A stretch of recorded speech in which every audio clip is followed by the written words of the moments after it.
Good to have you join us here again on another episode of Gist Nigeria from the BBC and Channels Television. Here we track stories on social media and dissect them. I am Wale Fakile. Let's kick off with our top story. Now, long, painful queues are back at filling stations across Nigeria. Premium motor spirit, popularly known as petrol, is both scarce and expensive. This has had a ripple effect on the cost of living, and many Nigerians are asking why. In this story, Gist Nigeria Zainab Bala explains how we got here and what must be done to address the problem. Have a look.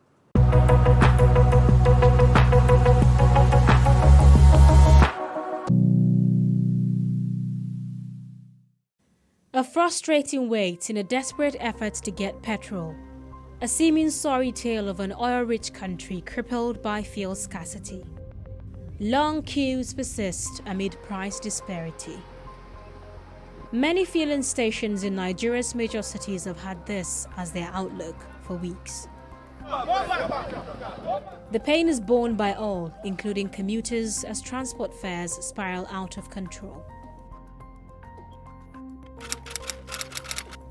In Lagos, Nigeria's commercial capital, only few filling stations are dispensing fuel, and this backlog has had many people waiting for hours to buy fuel at pump prices sharply higher than official rates. I'm bringing my car from Ikotu, and they're selling fuel there 300. So that's why we're having a lot of queue here. And we heard that they're selling it for 184 here. From this place now, we are buying the fuel at the rate of 184 naira per litre, whereas other filling stations are selling higher than this. A survey of petrol stations in various parts of the country reveals that the pump price of petrol ranges between 240 naira and 400 naira per litre. In Abuja, the Nigerian capital, many residents are willing to pay above the pump price, but only a few fueling stations are selling. I do wake up as early as 4:35 to be here to get fuel every day. I don't think in 2 hours' time I will be able to get the fuel. In Kano, northwest Nigeria, the challenge of paying far above official rates for petrol is made worse by the new currency swap. The filling station doesn't have fuel. That's it. If there's fuel all over, I think there won't be that kind of queue. Some filling stations now, some of them do not accept old notes. This staggering increase has got many thinking the government may have removed fuel subsidy through the back door. But what exactly is going on, and why is there lingering fuel scarcity in Nigeria today? It all started in the last quarter of 2022. The effect was first felt in cities like Lagos and Abuja. Government claimed that there was enough supply, but the problem was distribution. Data on the website of the Nigeria Midstream and Downstream Petroleum Regulatory Authority (NMDPRA) on December 8, 2022, show that cities like Lagos had more than 12 million litres of PMS in supply. Abuja had about 3 million litres. Port Harcourt had 3 million litres. Kano had 6 million litres, and Delta State had more than 3 million litres too. These figures indicate that states had adequate supply of petrol. In fact, Major Oil Marketers Association of Nigeria (MOMAN) insist that inadequate trucks to deliver petroleum products from depots to filling stations across Nigeria is the problem.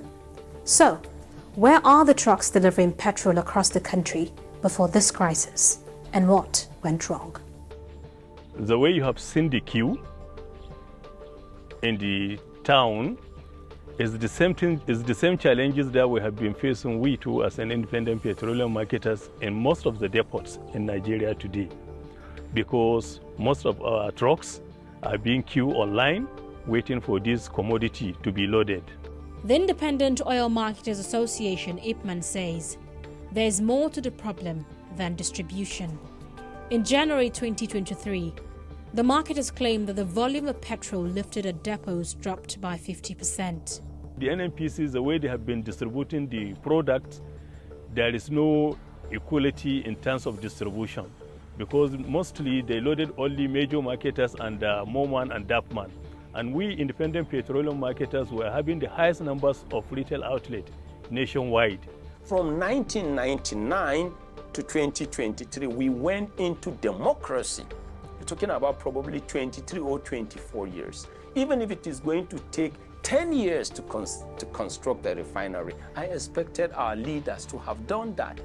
Beyond fuel distribution, another major problem is the exchange rate. When you hire dollar, vessel, you pay in dollar, you pay in dollar in Namisa, you pay in dollar in MPA, and all these things will also transcend into issues.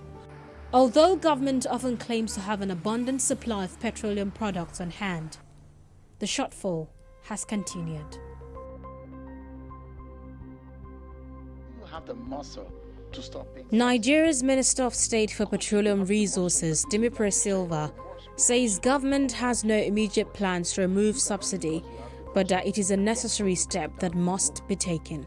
So what we are saying is, look, before we do this, we need to put some structures in place so that the impact on the people will be minimized. With price disparities across the country, the question about subsidy has arisen again. It is not the concept that is bad, but it is the inability of leaders especially to be able to address the inefficiencies that will make subsidy not to work in their country.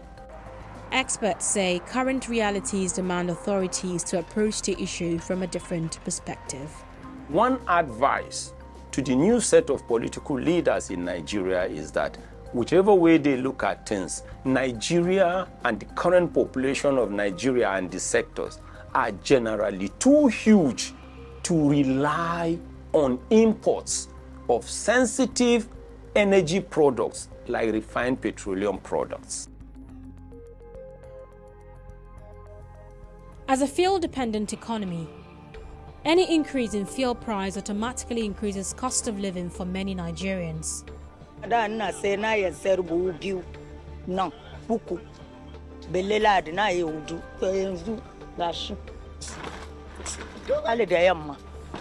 The price you buy something in the market today, by the time you go back to buy something to replenish your store, you are not going to meet it the same way.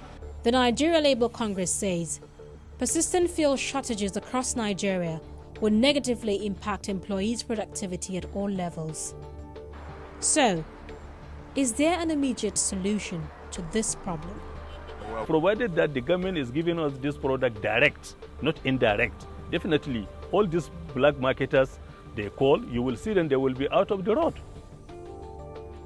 If this promise is kept, queues for petrol may disappear across Nigeria, but the pump price for the product might remain high.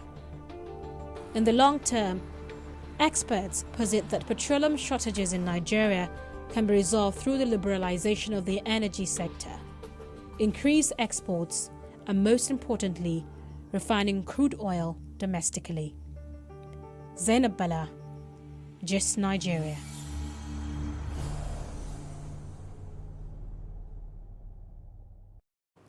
Interesting conversation there. How much is a litre of petrol in your community and how available is it? Tweet at us at Gist Nigeria TV. Let's hear from you.